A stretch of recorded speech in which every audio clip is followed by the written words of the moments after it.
E para que eu possa falar do momento atual, eu vou resgatar o que aconteceu comigo lá na época de 2012, quando eu comecei a faculdade de análise, desenvolvimento de sistemas. Então é o seguinte, naquela época se vendia uma imagem de que programação era uma área muito promissora, e realmente é, porque isso vem muito da questão de como ela é vista lá fora, né? Estados Unidos, não só Estados Unidos, na Europa, né?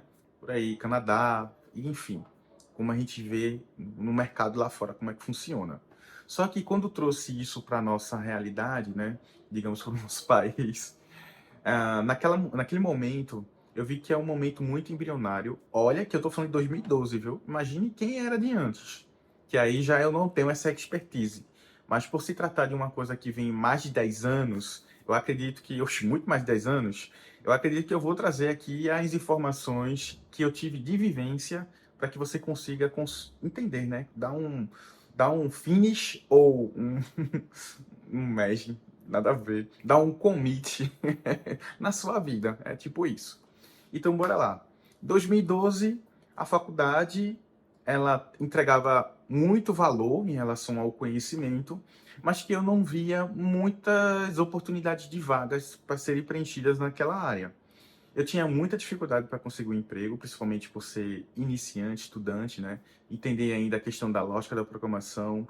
Era um momento em que era muito falado sobre experts, né? Tudo era expert, os mais seletivos, digamos assim, e que isso diferenciava muito das pessoas que estavam começando para as pessoas que já tinham uma certa expertise. Eu falo expertise porque grande maioria eram pessoas que tinham, não estou querendo dizer que a grande maioria, não é todo mundo, mas que a grande maioria são pessoas que tinham um vínculo com alguém que já trabalhava na área ou que já tinha um emprego garantido. Isso era o que se via naquela época e eu presenciei e vivenciei isso. Por isso que quando eu tentei arrumar um emprego na área, meu filho, foi para se lascar. Então, já dando esse fecho aí, foi isso que aconteceu comigo naquele momento. Então, assim, pô, para conseguir emprego, ai, meu filho, meu primeiro estágio que eu consegui, rodei, viu? Acho que eu passei uns 2, 3 anos na faculdade para conseguir um estágio. E o estágio era para formatar computador, era para mexer no WordPress. Agradeço muito essa experiência. E uma experiência meio muito louca, que foi consertar o portão da empresa. Então, assim, eu fui um dev. Não foi nem dev, não cheguei nem a ser dev. Eu acho que eu fui um suporte barra WordPress. É dev, né? WordPress. Era uma ferramenta do momento, daquela época, que não tinha outras tecnologias, então era WordPress. Era WordPress? Era WordPress, porque eu já mexi com John lá também, mas era WordPress. Então, assim, pronto. Aí eu peguei ali, né? Eu fui meio dev, suporte até o talo, e um pouco de. Eu não sei nem que área é o cara que conserta portão, velho. Desculpa a ignorância. Mas eu não sei, é o quê? Porteiro? Acho que não. Eu lá consertando o portão, tal, não sei o quê. Eu digo, pô, graças a Deus, consegui um emprego, tal, um estágio, que era o quê? 500 conto, que não dava pra nada. Tinha passagenzinha, nossa, demorava o quê? Umas 3, 4 horas pra chegar no lugar. Eu pegava um ônibus, aí eu pegava o trem, aí eu depois pegava um outro ônibus e ainda caminhava horrores. Acho que eu caminhava o quê? 40 minutos. Pô, eu caminhava isso aí mesmo. Chegava suado, daquele jeitinho, ó. Aquele jeitinho. Era punk. Mas serviu de aprendizado e foi muito bom. Então, voltando à faculdade, a gente tinha aquele tesão dos professores, né? Faculdade hospitalar, professor, né? Tipo, é porque tinham professores que trabalhavam com empresas de hospitalar, que se eu queira, dev e tal, banco de dados. Amo muito, se estiver me assistindo, não vou falar o nome, mas, não ia falar o nome, mas aqui veio algum nome agora, mas eu não vou falar não, mas enfim. Então, o que aconteceu ali, né? Romance, criou um romance ali, um cenário de muito prazer, muita emoção, programação, banco de dados, relacional, não relacional, né, gestão de projetos e tal. Era uma maravilha, uma delícia, a faculdade, joia. Porém, a realidade era totalmente distante, distorcida, que as pessoas eram muito antissociais. Meu Deus, naquela época, era de se lascar. As pessoas mal tinham contato uma com as outras. Era muito superficial. A grande maioria expert, eles tratavam o resto da galera da sala como algo inferior. Tinha muito isso, sim. Eles conseguiam emprego e tudo mais, então era cada um vivendo a sua vida. Vou até clicar aqui. Então cada um vivia a sua vida e não se importava pelas pessoas, pelo momento de cada um, né? A verdade era essa. Era como se fosse uma faculdade, ó, é o que eu tô falando. Mas era como se fosse uma faculdade um pouco elitizada. Faliu em 2019, depois eu conto essa resenha.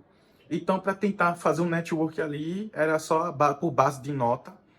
As pessoas não tinham essa maturidade de se relacionar, não tinha muito isso. Dev era muito jogo, era Elder Scrolls até o talo, e World of Warcraft, e Mu, e Lineage. E aí o pessoal tentava, sabe, era muito difícil. Então eu sofri aí para conseguir um emprego, não consegui. Tanto que depois eu entrei no exército. Entrei no exército e aí a coisa mudou, né? Mas aí já é pauta para outra história. Então, voltando para a realidade agora, né? 2024, que é o ano que estou fazendo esse vídeo, o que é que acontece? O mercado, eu não digo mercado saturado, eu acredito que o mercado ele voltou a ser o que era, né? Parou-se de se vender algo que era inexistente ou que existia um hype ou que existia com a ideia de que tudo ia mudar. E também teve participação disso a PAN, né? A PAN tava aí metendo o louco e a gente tava tudo doido dentro de casa. Então isso criou certas oportunidades, né, de criação de serviços novos para vender algo. E o grande problema era que vinha muito dinheiro, né? Vinha o dinheiro todinho e os serviços ruins. E aí que tá, né? Muitas empresas quebraram e aí já é outros 500. Então, o que é que eu falo assim de resumo agora, matador para quem tá na área de programação, tá pensando em desistir, tá pensando em continuar? É o seguinte: a área é uma área que você tem que estar sempre estudando, não importa, meu filho, você vai estudar até a morte, assim, vai estudar muito. É uma coisa que todo período, todo momento você tem que estar estudando uma coisa nova, é uma coisa que você não vai ter, vai ter que respirar, terminei a faculdade, terminei, agora eu sei o conhecimento completo. Não. É uma coisa sem fim, o aprendizado é contínuo. E isso aí é algo que você vai ter que colocar em mente e aceitar que, para os ansiosos, que no meu caso eu, é saber respeitar o seu nível de aprendizado. Não tente caminhar, eu quero ser júnior, aí daqui a pouco pleno sênior, sem você ter a maturidade naquele momento que você está se desafiando, entendeu? Para as pessoas que estão com dificuldade em conseguir um emprego, é aquela história. Faça um network inteligente. Network não é para você, eu quero fazer um grupo de amigos, sei o quê. Não, um network inteligente, certo? É você mostrar o seu potencial. Se você conseguir não se prender a uma tecnologia, não se prender a um perfil, aí digamos que você realmente tem condições de continuar nessa área. Porque se você só visa o dinheiro, eu sinto lhe informar, eu acho que qualquer área você consegue ter uma condição financeira muito boa, desde que você saiba aplicar naquela função, entendeu? Eu acredito que se eu fosse um advogado, ou se eu fosse uma pessoa da área de RH, eu seria um ótimo profissional desempenhando o meu papel para que foi designado. A mesma coisa ocorre na área de programação. Então, assim, eu falo isso porque tem pessoas que fazem programação pensando na hora de largar, pensando nos benefícios, mas não pensa nos desafios que é a área, entendeu? E desafio tem muito a ver com a compreensão que a gente vai ter de entender o nosso momento atual e entender o que a gente precisa para poder crescer. E aqui quem fala é Marcos Moura do Dev Maromba e eu te vejo no próximo episódio. Até mais!